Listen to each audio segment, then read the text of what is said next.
Dear students, हम लोग chapter भोली पढ़ रहे हैं और इसमें 22 पैरा तक हम पढ़ चुके हैं।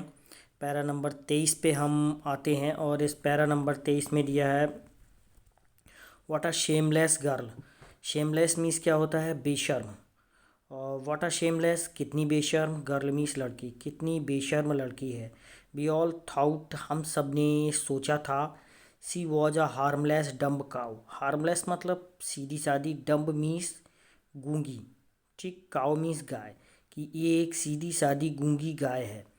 भोली टर्न्ड वायलेंटली। वायलेंटली क्या होता है? तेजी से या वो हिंसात्मक रूप से।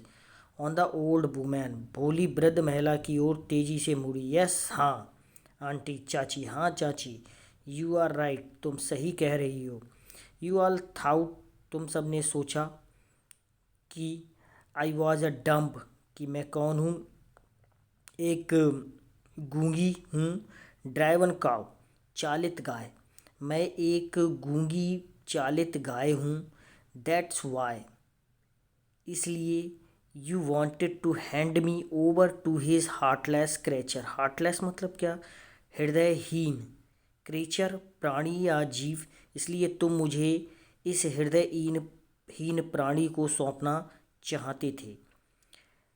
बट लेकिन नाउ अब द डम्ब काउ, ये मूक गाय या गूंगी गाय, द स्टैमरिंग फूल, हकलाती मूर्ख, इज है स्पीकिंग, बोल रही। किंतु अब ये मूक गाय, हकलाती मूर्ख, बोल रही है। Do you want to hear more, क्या तुम और सुनना चाहती हो? Vishambar Nath the grocer. Grocer का तात्पर्य क्या होता है कि ग्रोसर मीन्स क्या होता है? बारात। Started to go back, started शुरू हो गई, गो बैक जाना, विद हिज पार्टी। पार्टी का मतलब क्या होता है भाई?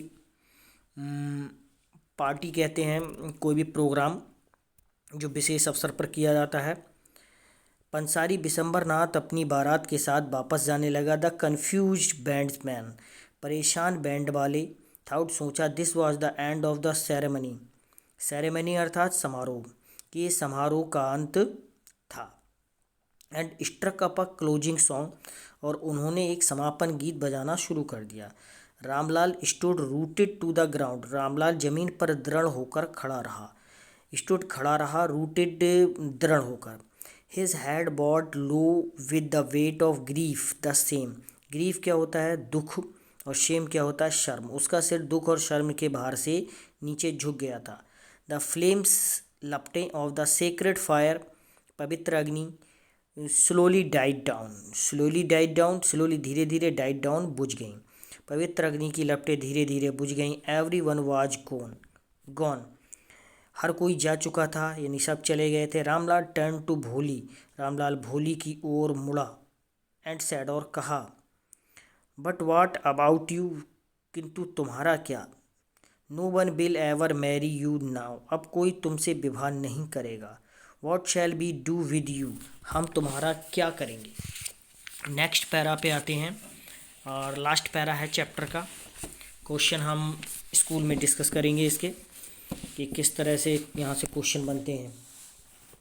And Sulekha sad in a voice, and Sulekha sad in a voice, और सुलेखा ने आवाज़ में उत्तर दिया, दैट की वॉच काल्म एंड स्टडी, जो शांत एवं स्थिर थी। डोंट यू वरी, आप चिंता मत करिए पिताजी।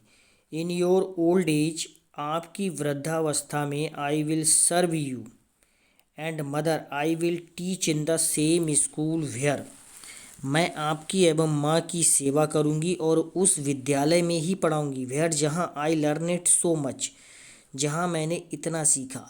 इजंट दैट राइट, क्या ये ठीक रहेगा मैडम?